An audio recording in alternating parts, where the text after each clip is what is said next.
I'm Black Bright, broadcasting out the UK into your homes.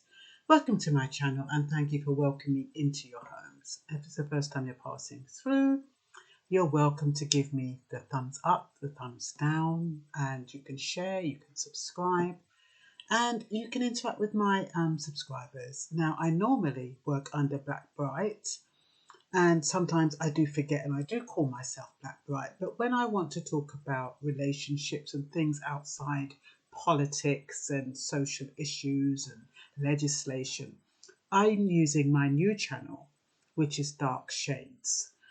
Dark Shades Counselling. You have to put those three words in order to find the channel. So this one I'm doing, I think, under Dark Shades Counselling. It all depends how it pans out. I haven't really got a clue. I know what I want to say, but how to say it is a different thing, because what should be quite a simple subject is very complex. Women. And they say women are complex, but I don't believe they are. I think women are just as straightforward as men. It's just that because they are not as forthright as men, they're deemed to be complex. And I think that's just a way of demonizing women, making them feel less than, and all that kind of stuff. It's the same old garbage. You know, women, like slaves, have been relegated to second class when you're thinking about the patriarchal society that is. I'm not really talking about day to day, because you don't feel it as much. You only feel it once you start getting into positions of power, and then all of a sudden females are demonized and made to feel as though they are stupid, inadequate, flimsy, non-committal, all of those things. So so it's a bit of a tricky subject. I'm going to try and cover various aspects of it, because I believe that how we are viewed as women affects our interactions with men and ultimate relationships, our roles as mothers, our roles as siblings. It covers a gamut of stuff. And then I don't want it to go on too long, so that's going to be a challenge for me. But anyway, what is a woman? What does society say a woman is? Now, if you see women depicted in films, they're always bloody falling over. It's so irritating. They always have a woman who slips, risks somebody else's life, and she has to be saved. There's always a depiction of a woman, especially on these old movies. Maybe not so much now, but even now, that's how they depict a woman. Weak, fragile, an obstacle, an encumbrance, tripping over, holding up progress. That's how they depict it. So, weak, stupid, replaceable. How many times have you heard men, when they're driving, oh, that's a woman driver? So they cut through. When it's a man driver, they don't say anything. But if it's a woman driver, oh, look, stupid woman driver. That is how women are, by and large, depicted. Stupid, obstacles, they could be considered sex symbols if they look good enough, if they've got the right figure, if they carry themselves well. They might be wife material if they happen to have a certain je ne sais quoi. They carry themselves a certain way. They're reasonably intelligent. You can introduce them to your friends and your family, and you feel quite proud. They might be wife material. They might be even girlfriend material if they get on with your friends, if they get on with your mates. This is how women are depicted, and women a lot of times are thought of. They're not kind of thought of on their own merit. And even if some women, they go, over and above. Some even try to behave like men to prove a point. They take jobs like engineers. I shouldn't say men jobs. They've been relegated to the male profession.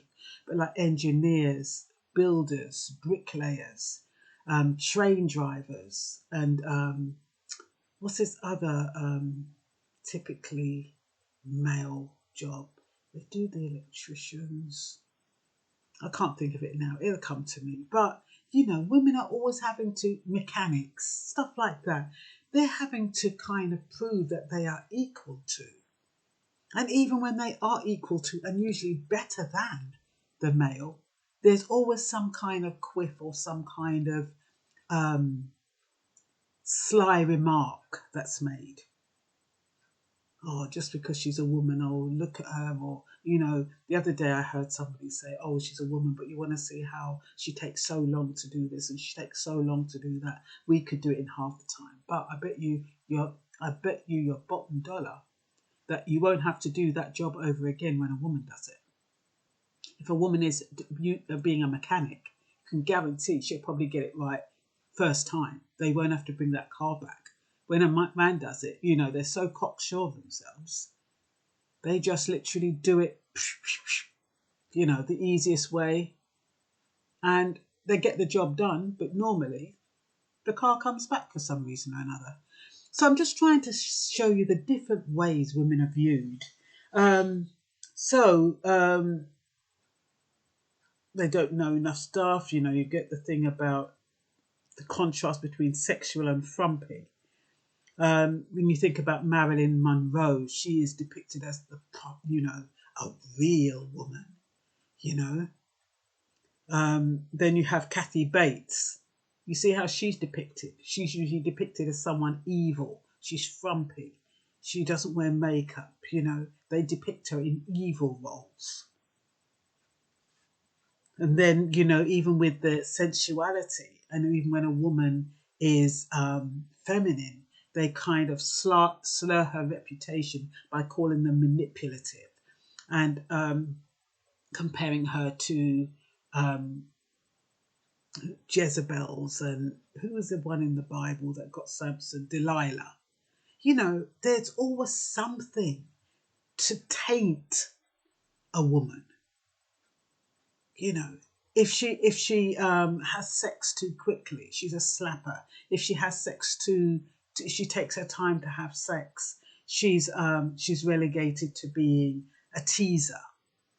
There's always something to slant the reputation of a woman.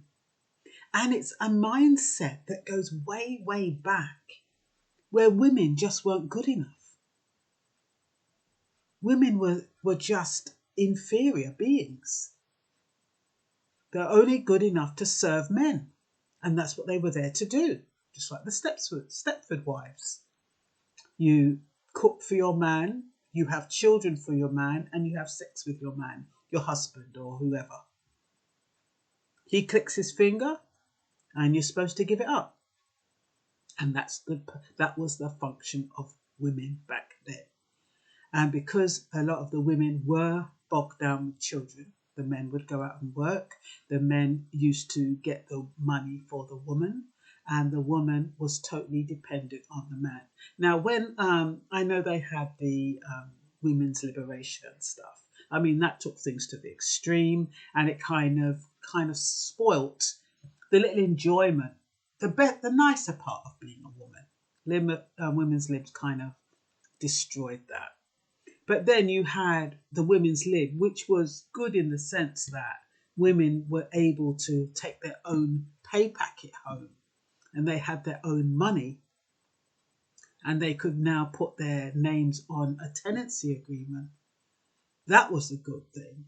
But, you have some radical people. There's always people who do things in excess that kind of switched it. So men had an excuse not to treat women like women, because women were making men feel inferior or not wanted or not needed.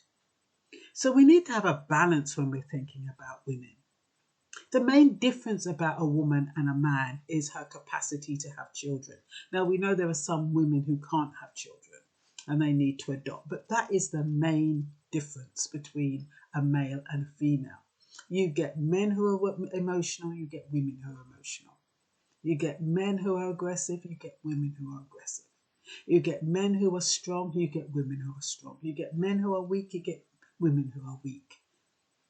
And yes, there might be some, for some men, they are physically stronger than women.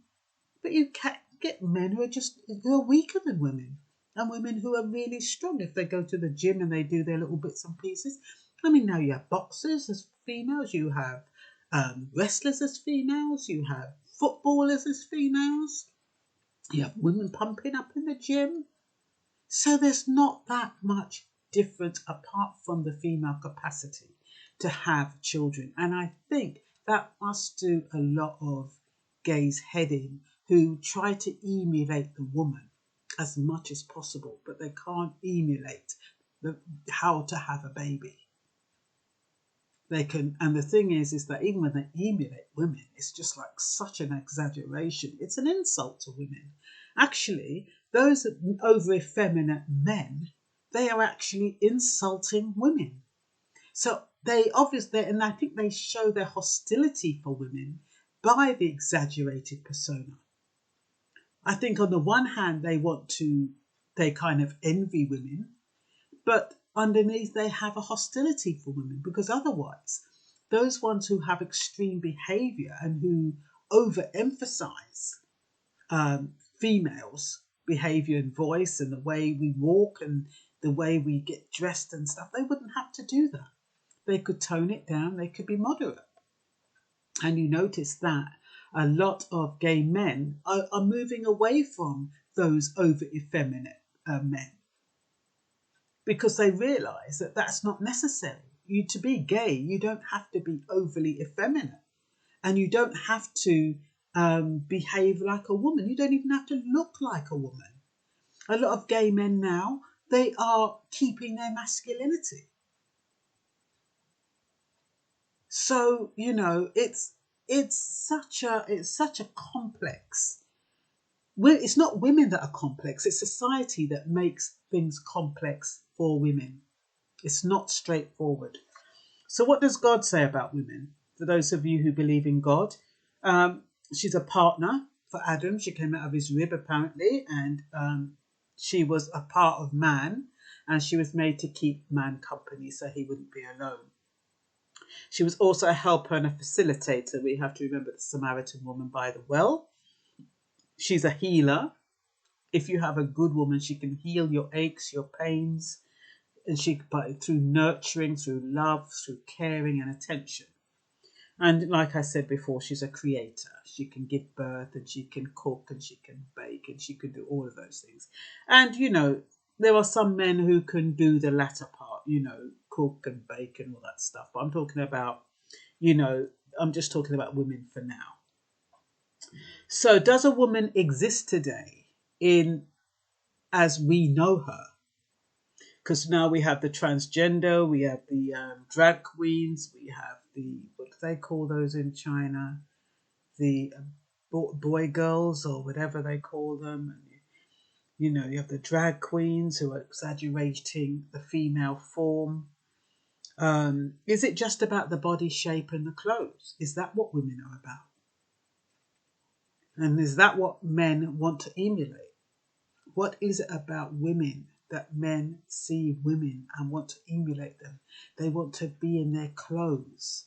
They want to have the flexibility of pampering themselves and making hairstyles. They want to use their bodies and their face as a canvas to make themselves how they would like to look. What is it about women? It's almost like what is it about black people? Why some people want to tan themselves? Why they copy our hairstyles? Why they copy our dance? They don't actually want to be us, but they want. They call it cultural appropriation. I guess for the men that would be gender appropriation, taking away every part of us, that makes them feel female, but they're not us. Yeah, I wonder if there is a word called gender appropriation, because that is what it is. And it's about not accepting yourself.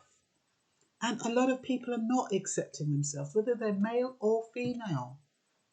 They always want what they can't have. They always want what isn't them. Always chasing that carrot, always chasing what's just not in reach. And so they're in a constant state of discontent. constant, always running. It's like sometimes even when I watch some of these programs where you have gay people, and the first thing they say is that, oh, I don't want to be one of those men that just hops into bed with all and sundry. And yet, within minutes, they're making sexual innuendos. And they actually precipitate what they say they don't want. And so then they just become fly-by-nights. What is it that they want? Do they want an intimate relationship? I mean, I love watching Gogglebox and seeing is it Peter? Or I think it's Peter and his husband. And they behave like, they're not trying to emulate anybody, they're just themselves. But it's interesting how so many are just not satisfied with themselves. And that's an interesting gay couple to watch, because it kind of normalizes it, and you don't get the feeling that it's frivolous. And yes, I understand that. I don't know his I don't know whether you call them husbands or wives or whatever you call them, but his civil partner is a little bit effeminate. You can tell that he is the more effeminate, but it's not overly so. It's a kind of an acquired, or maybe or dare I say, a natural form of femininity. So then, is a gender a social construct? Is it something that's been made up? Well, you can't really make it up, can you? There's a female, when it's born with certain genitals, and a male is born with other genitals, and you can change them and you can do whatever you want with them. You can take them off, you can cut them off, you can go through all that torture, but it's not going to change who you are. It's not going to change your essence of who you are. You might feel as though you might want to be a woman, but your body is still going to tell you somehow that you're a man. And even once you take that penis off, it's still going to, anyway, I don't really know enough about that to talk about it, to be honest, so I'm not going to go there anymore. So, but what I'm trying to say, with all of these complexities with womanhood and an image of a woman and stereotypes of women, how does this affect men's attitude to women? Heterosexual men's attitude to heterosexual women. I mean, I've heard men say, oh, they're scared to approach a woman these days because they're not sure if they're men or women. So how does that factor into how they engage with who they feel are women or who they think are women? Lots of men have been caught out,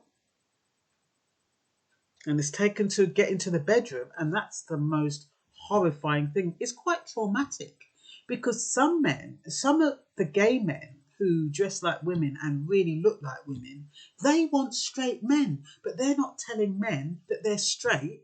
They're not telling the straight men that they are men. They're pretending they are women. So these men who are straight are kissing men who look like females. Now, I don't know if they can't, I don't think you can get your Adam's apple removed. But, not unless these men are drunk or unaware, they're not looking at the size of the hands. Normally, hands are a giveaway. Yet these men are looking at women. They're just looking at them through their genitals. Because if they really looked at a woman, they would look at a woman beyond her face. But a lot of them, they look at the woman, then they look at the boobs look full, and that's it. They don't look at anything else. They don't look at the hands. They don't look at the size of the feet. They don't look at the gait. A woman walks totally different than how a man walks. And even a man who's dressed up as a woman, who's a transvestite, you can still tell. Well, women can tell. I don't know about men. I don't know where their head is. That they're men. But men don't seem to be able to tell that men are not women. And that's, like I said, because they think with their genitals. And they see the face looks beautiful. They forget about the Adam's apple. They forget about the size of the hands. They forget about the size of the feet. They forget about well, whatever else there is to forget about. Anyway, so when you're thinking about women these days, how much of her is real? You know, women, they are talking about they wear wigs, they wear makeup, they wear body bands to hold their stomach in. And then they start thinking about, well, is she a real woman? Who is she? But you have to remember that women are creators. And from the year of naught, women have worn makeup. From Marilyn Monroe, from Bridget Bardot, all of those great women, Betty Davis, Goldie Hawn. Have you seen Goldie Hawn without makeup? They all wear makeup. Not necessarily, some do it through a feeling of inadequacy, but a lot of us is as women, we are creators and we do try to make ourselves, we use our face and our body as a canvas. We perpetuate what society asks of us a lot of the time. And society demands that women, to be acceptable, look a certain way. What do they say about women who do not wear makeup or who put on a bit of a weight? Oh, doesn't she look ordinary? Oh, doesn't she look dull? What does she look like? She hasn't made much effort, has she? Look at the state of her. That's what they say.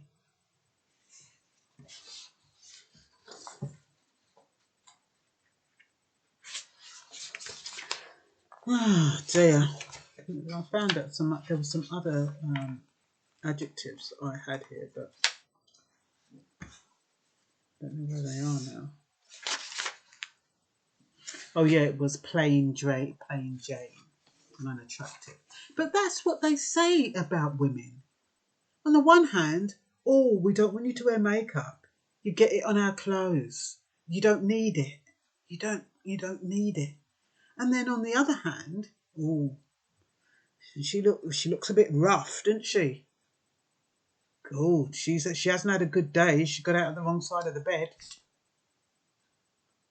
So women who choose to be normal and plain and make up less for just because they're used to it. Some of them, they do it once they're married. I mean, to be honest, if I got married, I wouldn't change. I'm not going to, the way I am now, not that I wear makeup all the time and I wear my wigs all the time, but the way I am, I wouldn't change. But you get a lot of people once they get married, the man starts putting on weight, he starts becoming a couch potato, he gets a beer belly, and she puts on weight. She don't put on no makeup. She puts her rollers on. She's got a headscarf on. Looks a bloody state. So all I'm saying is that when you're thinking about women, you have to think about that they are creators, that they are made to build on what they have, to make the most of what they have, whatever that is. Now, I'm not talking about enhancements. I'm not talking about all this crap that they're doing with their lips, all the Botox and the collagen and all of that stuff. I'm not talking about that. I think women, we are so blessed. We can make ourselves beautiful without that crap. It's just that is the part of the discontent with a lot of women. They want what they don't have. A lot of women these days, I don't know where they go with wanting thick lips. White women were not meant to have thick lips unless you've got someone like Sophia Loren. It's natural. But white women are not meant to have thick lips. And some of the way that these lips, they've just gone overboard with them. They look horrendous. But it's wanting what you can't have. And all I'm saying is that if you've gone to that extreme, then there's nothing I can say about that. That is your own inner discontent and what you need to do to make yourself beautiful. Only you can do that, to feel beautiful. So, like I said, at one point women were subordinate to men. They were raped, they were underpaid, they underwent domestic violence. Some of them were killed through crimes of passion. They didn't have much of a say. In fact, they hardly had any say. So how does the world's perception of femininity affect the way you interact or act out your role? This is for females. Sometimes I think as females, because we are seen, we are meant to be, well, it's hard to say because I grew up, my version of mother womanhood obviously is offset by my mother, the way my mother is. Now, my mother's version of being a woman was to serve a man. So she served her husband for over 50 years until he died. But 3 o'clock on the dot, his dinner was on the table with with his drink, whatever it was, and he would come down from wherever he was. He'd come and sit at the table. He'd eat. He'd get up and leave. Not about washing up the plate after him. Not putting the plate in the sink. He'd get up and leave it, and she'd get up and she'd say, "Now I know his dinner's done." But 3 o'clock on the dot. And if it was 10 minutes late and he was there, he'd say, "Brownie, where's my dinner there?" "Oh, I'd be there 1 minute. I was running late." Shirt ironed, clothes ready, everything. So that was my mum's version of what a woman should be like.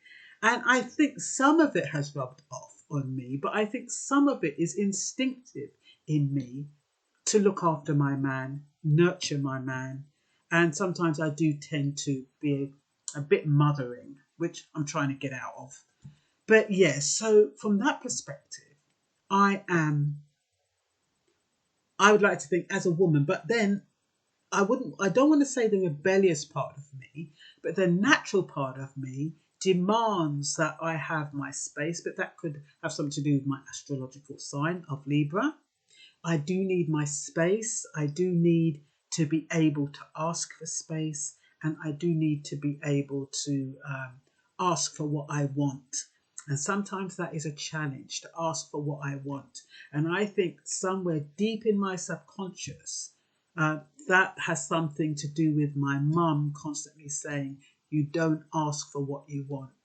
What you get, you'll get what you need when you need it, and someone will give it to you when they're ready." Some words to that effect. But in other words, she even if she wanted something, she would never ask her husband for anything. You know, she would try and find some other way to get it, and that's what she kind of instilled in her daughters. But in on another plane, I've managed to kind of get out of that way of thinking and slowly but surely learning to ask for what I want. Still have difficulty, still have a lot of difficulty. But I don't know if that is female or whether that is just me. And we have to think about when we're dealing with female and being a woman, a lot of it has got to do with our parenting. A lot of it's got to do with what our mothers taught us. A lot of it's got to do with our adolescence upbringing and our relationships to women and men. Why we then become the women we are. And like I said, I'm talking about heterosexual women in this. Okay, so I have an innate desire to rescue and to nurture. That's just me. So I've compared females to slavery. I've already done that. In Jim Crow South days, the public toilet doors, they had men, women, and coloured. Now, the coloured, they didn't distinguish them by gender. As far as they were concerned, they didn't need to be distinguished. Can you imagine that? Men and women could just use the toilet because, as far as they were concerned, they didn't need to be distinguished between male and female. It wasn't necessary for them to have the privilege of separated toilets. Honestly. And then French philosopher, 1949, Simone de Beauvoir, claimed that one was not born a woman, but became a woman. Now, I'm not quite sure how that works. I don't know whether he means that you're born a female, but you don't become a woman until you learn how to contort yourself like a woman and speak like a woman and act like a woman. I don't know if that's what he meant. It's not made clear. I don't know if you become a woman when you're quite distinguished and you're a lady of the realm or whatever. I'm not quite sure. So a lot of people are misgendered. We're not quite sure what gender they are. And what's right, what's real, labeling others versus labeling themselves. Now, my granddaughter, she calls herself binary. And if I make a mistake and call her a she, she'll correct me. So it's not really about how we label people these days, it's how they label themselves. So what else have we got here? With this backdrop, how do heterosexual couples understand each other evolving, changing, adapting needs? Now we have men are from Mars and women are from Venus. We had that movie What Women Want by Mel Gibson featuring and Helen Hunt. We've got books like Think Like a Man by Steve Harvey. And now they've got a film called What Women Want. It came out last year. It's a playoff of What Women Want. But all of them, they presuppose that both men and women operate in a specific way. And if you understand the code, you will find out the secret to making a relationship work or understanding each other better. Now, I don't think that even when you're watching What Women Want, it was so predictable and stereotypical. I don't know why they think women think like that. And as for men, I think it's more easier to deduce what a man thinks, only because a man is pretty straightforward. But even then, you still get complex men. And what you could be thinking that you know what a man's thinking, and you're totally off the wall, depending on how evolved that man is, depending on how mature that man is, depending how spiritually elevated he is, depending on his morals and his mores. Or you can have some immature men who, you can't read. They're the ones that they use as the stereotypes. You can't know what a woman wants or what a woman thinks, and you cannot know what a man wants and what a man thinks. Because what a man thinks he wants with one woman is totally different than what he wants from another woman. And the same with a woman. A woman might think she wants something from one man, but another man will show her something else, and then she go, "Oh, I didn't know that was how it goes," and then she's off with the other one. So you can't predict, it's almost like people think that they can predict females or predict women. And I mean, women, half the time, women keep our mouths shut. You might think we talk a lot, but half the time you don't even know what we're thinking, because smart women keep their mouths shut and they just watch and observe. So half of what you think we're thinking, we ain't thinking. We're just ignoring. Anyway, the stereotypical woman, restoring a man to health, healing, nurturing, sex, support, receptive, compassion, forgiveness, serving, building, creating, experimenting, user intuition and instinct. Of course, they create life, and as much as they want to be female, they cannot give birth. I've already put that. And I also wanted to ask about, how we are taught to be female. These high heels are so bloody uncomfortable half the time. I mean, to be honest, I love the way they look. And sometimes I'll put on some high heels and take photographs of my legs in heels, because I really do love the way they look. But are they practical? Is it sensible to wear heels? My mum ended up with bunions.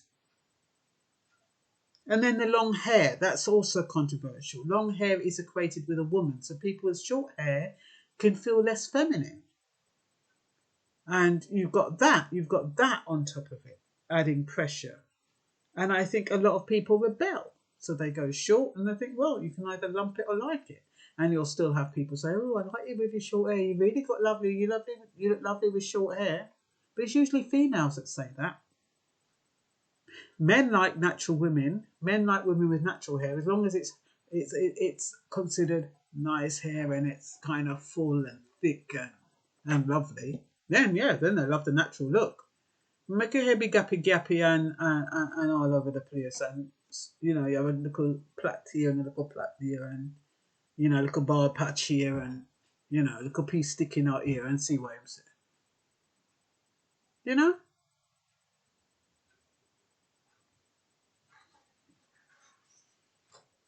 And then they expect you to have nice figures as well. On top of that, you ain't asking for much, are you, love?